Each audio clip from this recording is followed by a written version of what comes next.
Hai Abah, Assalamualaikum. Okey Abah, untuk hari ni saya nak cerita dekat Abah tentang sebuah kisah seram yang berkaitan dengan haiwan peliharaan, yang mana haiwan ni adalah kucing. Kucing ni dah banyak orang bela dan cukup terdapat banyak kucing-kucing jalanan dekat luar, dan cerita ni adalah mengenai bahadi kucing yang mana dah terkena pada seorang budak berusia 2 tahun kerana kehidapan ayah dia ataupun kesalahan ayah dia. Okay. Kalau ikutkan daripada cakap-cakap orang dan juga buah mulut orang, daripada dulu kucing ni mereka selalu kaitkan dengan unsur mistik dan juga seram. Apatah lagi kalau kucing tu kucing hitam. Dan kalau hampa betul-betul ambil tahu tentang kucing hitam ni paling banyaklah orang kaitkan dengan benda-benda yang mistik ni. Mereka kata kalau dekat satu tempat tu waktu malam, hampa tiba-tiba nampak kelibat kucing hitam dekat situ, tempat tu berpuaka. Dan juga kalaulah si kucing hitam ni dia melangkah mayat orang yang baru meninggal dunia, orang itu akan mampu hidup semula. Sejauh mana kebenaran dia, saya tak tahu. Tapi yang saya nak cerita dekat hampa hari ni bukanlah kucing hitam, tapi kucing jenis lain, tapi masih seram. Okey hampa, cerita ni bermula apabila ada sebuah keluarga kecil yang mana ada suami Zaki, bukan nama sebenar, isteri dia Alia dan juga anak mereka Nana berpindah ke pekan yang kecil ni untuk Zaki bekerja dekat situ selepas dia dinaikkan pangkat.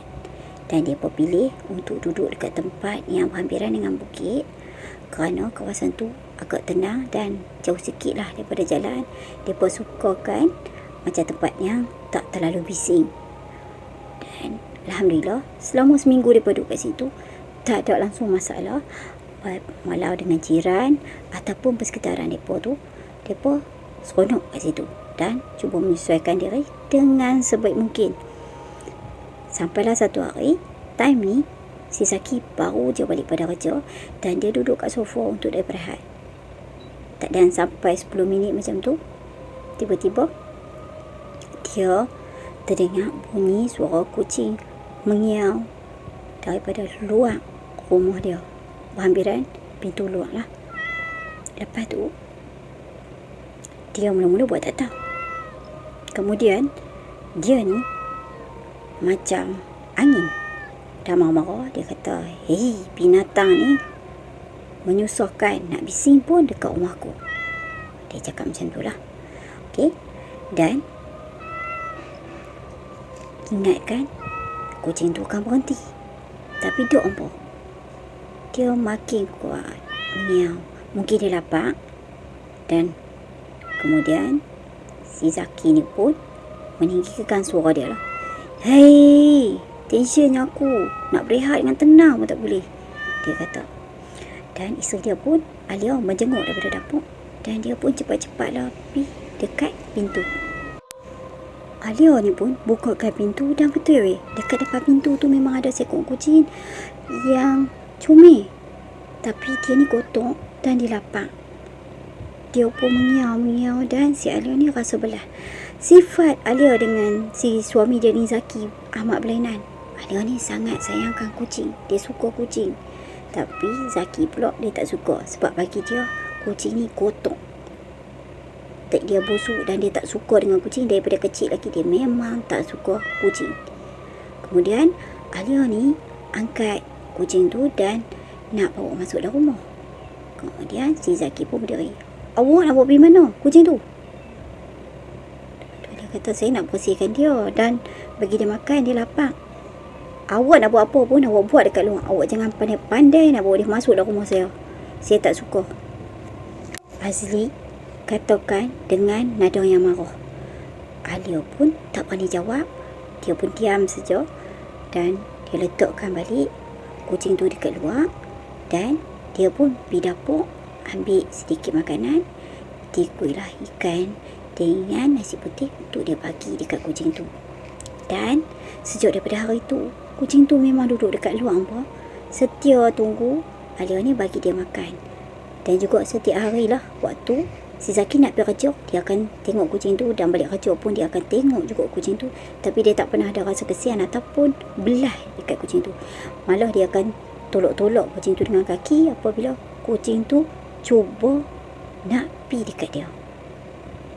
Sampailah satu hari, si Zaki ni dia tiba-tiba tersedar agak lewat. Alia ni dari tadi dah puas dah kejutkan dia untuk nak pergi kerja, tapi dia tak nak bangun kerana malam tu dia sibuk dia tengok bola sampai dia terlewat tidur. Lepas tu waktu pagi barulah dia nak rushing kan, dia nak kelang kabut. Dia capai kunci dan dah lepas dia bersiap tu, dia capai kunci. Lepas tu dia pergi kat kereta, dan pada masa ni dia perasan kucing tu ada bawa kereta dia hampa. Tapi dia tak halau kucing tu. Dia terus masuk dalam kereta, dia startkan enjin dan dia undung kereta dia tu terus nak keluar pada rumah tu. Dan dia dah pun melanggang kucing tu hampa. Kemudian dia dengan selambur keluar, dia tengok dekat kereta dia, kat tayar tu dah memang kucing tu duduk tengah macam tergedik-gedik kesakitan nak nazak kan. Dia capai beg plastik hitam, masukkan kucing tu dalam beg plastik, dan dia terus masukkan dalam kereta, dan dia bergegas cepat start enjin. Kemudian keluar daripada kawasan parking rumah dia tu dan terus ke jalan besar. Sebelum nak sampai ke jalan besar tu, dia melintas macam satu kawasan lapang yang mana ada lalang-lalang yang agak tinggi. Dia pun hampa tahu ikat beg tu ketat-ketat. Padahal time tu kucing tu masih nyawa-nyawa ikan lagi. Dia ikat beg tu ketat-ketat, tak ada satu lubang pun, dan dia lempak kucing tu kat dalam kawasan lalang-lalang tu. Dia pun terus pergi kerja. Dalam hati dia kata, puas hati aku. Lepas ni tak ada lah nak menyemak dah dekat depan kawasan rumah aku tu. Aku pun dah tak tahan dah bau tai ataupun najis hang.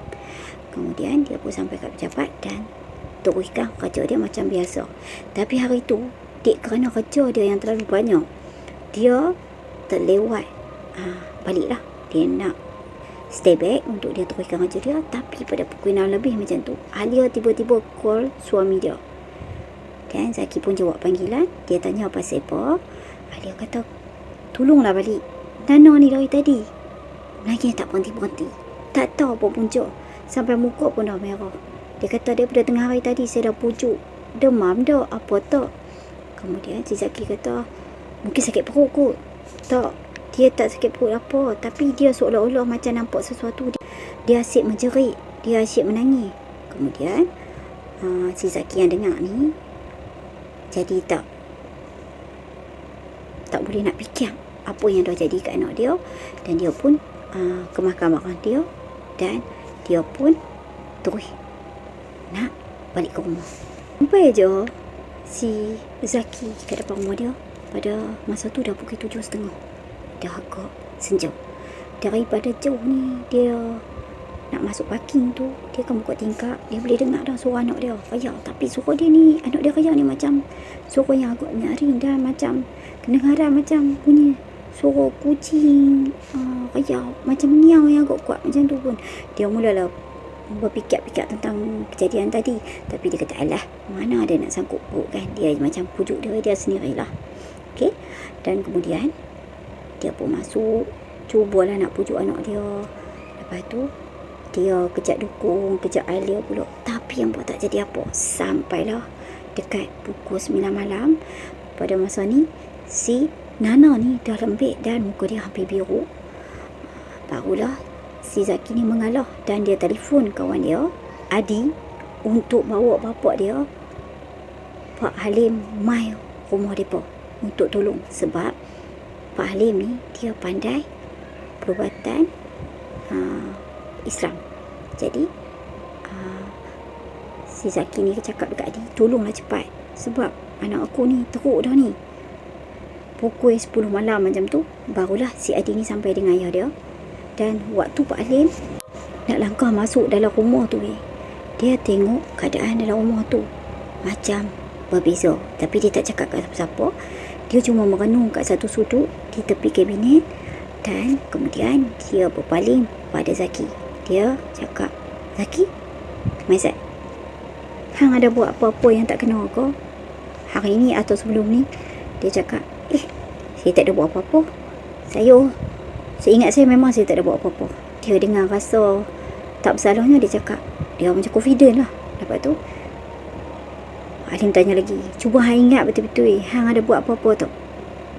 Hang ada terlanggar sesuatu ke, ataupun buat tak baik pada binatang ke? Lepas tu dia kata, ada. Tapi kucing lah. Kucing yang duk menengok dekat sini, saya terlanggar dia pagi tadi. Lepas tu si Alia ni terus bangun. Abang langgar tumpuk, kenapa tak beritahu kat saya? Kata Alia sedih. Kemudian si Zaki pun dengan sombong cakap, alah, kucing jalanan je pun, yang awak ni lebih-lebih kenapa? Kemudian Pak Halim tanya dia lagi, mana kucing tu hang letak?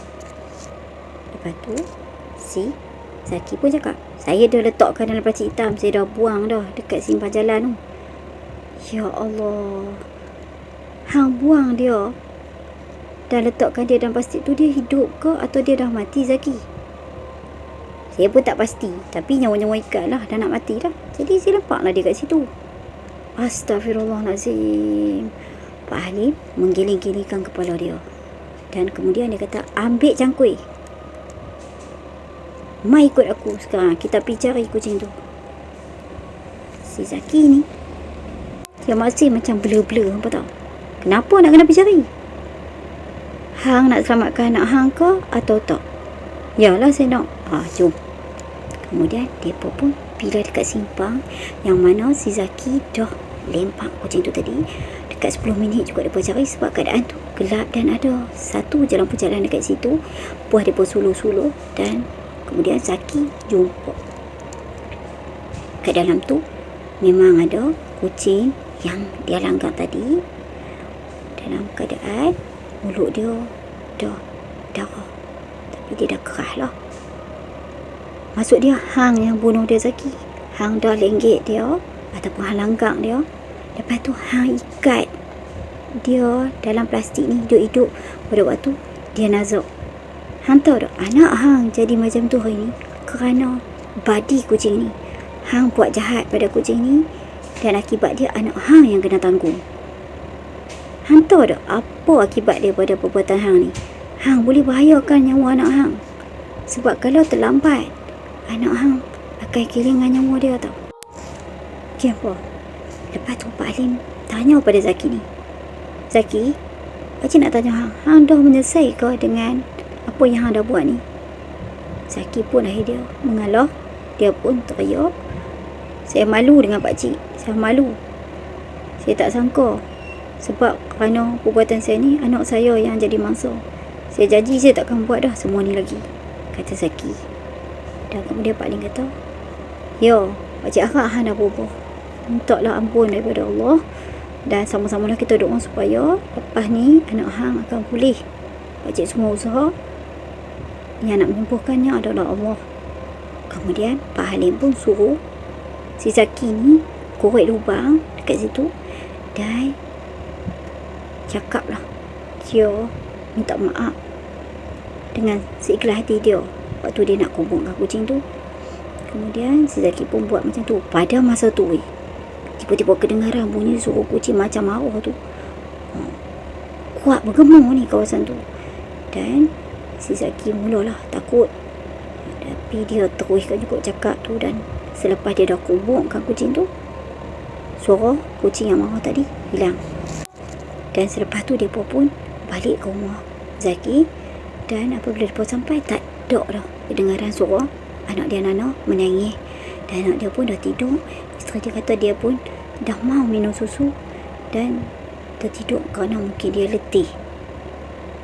Dekat sini si Zaki pun mengaku kesalahan dia kat Alia dan dia pun minta maaf dekat isteri dia sebab dia melakukan kucing tu macam tu. Alia pun menangis dan dia terima dengan kekhilafan suami dia dan harap benda ni takkan berulang lagi. Jadi hampa, macam itulah cerita dia padi kucing yang mana dah terkena pada seorang budak akibat perbuatan bodoh ayah dia tadi, anak dia yang menjadi mangsa. Jadi cik harap cerita ni hampa dapat jadikan iktibar dan juga peringatan untuk diri hampa sendiri, kerana cik tahu ada sesetengah orang memang dia tak sukakan kucing. Dan minta maaf cik cakap, bagi kami yang pencinta kucing ni, dan macam cik sendiri, cik ada pula lebih 30 ekor kucing dan dua daripada dia lumpuh. Cik jaga dengan penuh kasih sayang, makan bersuap, kena pakai pampers, tapi cik sanggup. Biarpun kadang-kadang kami makan tak cukup apa ke, tapi cik sanggup demi mereka untuk jaga mereka selagi cik hidup. Jadi cik tak boleh dengar kalau ada orang-orang yang mempergunakan kucing, apatah lagi dia buat benda-benda tak kena kat kucing. Kerana kucing ni lah cik sanggup apa saja. Cik sanggup tak pergi mana-mana, duduk kat rumah ni sebab tak sanggup nak tinggal mereka. So next time cik akan cerita-cerita lain pula. Harap hampa dapat klik like, subscribe dan juga komen. Okay hampa? Bye. Assalamualaikum.